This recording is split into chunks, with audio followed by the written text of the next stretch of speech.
സാമൂഹ്യ വിരുദ്ധരുടെയും കള്ളന്മാരുടെയും ഒളിത്താവളമായി കായംകുളത്തെ police quarters. 10 വർഷത്തിലധികമായി ഉപയോഗിക്കാതെ കിടക്കുന്ന കെട്ടിടങ്ങളിൽ മുൻപ് 50-ലധികം പോലീസുകാർ കുടുംബസമേതം താമസിച്ചിരുന്നു. 20-ൽ താഴെ വർഷത്തെ പഴക്കമുള്ള കെട്ടിടമടക്കം ഇവിടെ ഉപയോഗയോഗ്യമല്ലാതെ കിടന്നു നശിക്കുകയാണ്.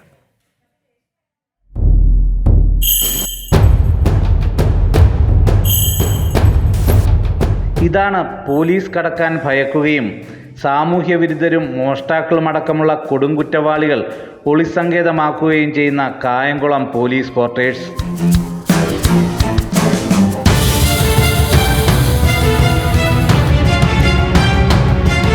കെട്ടിടത്തിനകത്തും മുകളിലും വലിയ മരങ്ങൾ വളർന്നു നിൽക്കുന്നു.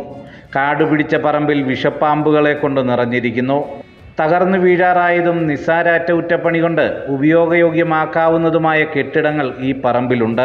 കായംകുളം DYSP ഓഫീസിനോട് ചേർന്ന് ഏക്കർ കണക്കിന് ഭൂമിയിൽ ബഹുനിലകളിലായുള്ള നിരവധി കെട്ടിടങ്ങളും സർക്കിൾ ഓഫീസർക്ക് മുകളിലുള്ള ഉദ്യോഗസ്ഥർക്കായുള്ള ഒറ്റതിരിച്ചുള്ള വീടുകളുമടക്കം 50-ലധികം കുടുംബങ്ങൾക്ക് താമസിക്കാനുള്ള സൗകര്യമാണ് കായംകുളം പോലീസ് ക്വാർട്ടേഴ്സിൽ ഉണ്ടായിരുന്നത്.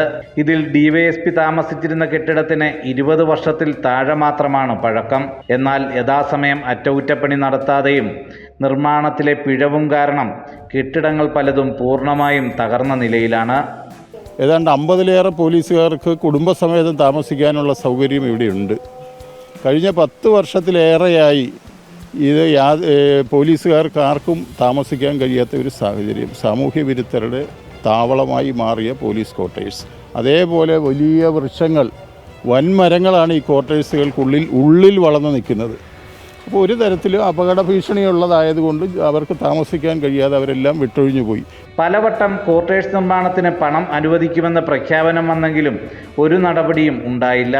നിലവിൽ ഇത്രയും കെട്ടിടങ്ങൾ നശിച്ചതിന് പുറമെ പോലീസ് ഉദ്യോഗസ്ഥർക്ക് താമസിക്കാനുള്ള കെട്ടിടത്തിൻ്റെ വാടക ഇനത്തിലും കോടികളുടെ ബാധ്യതയാണ് സർക്കാരിനുണ്ടാകുന്നത്.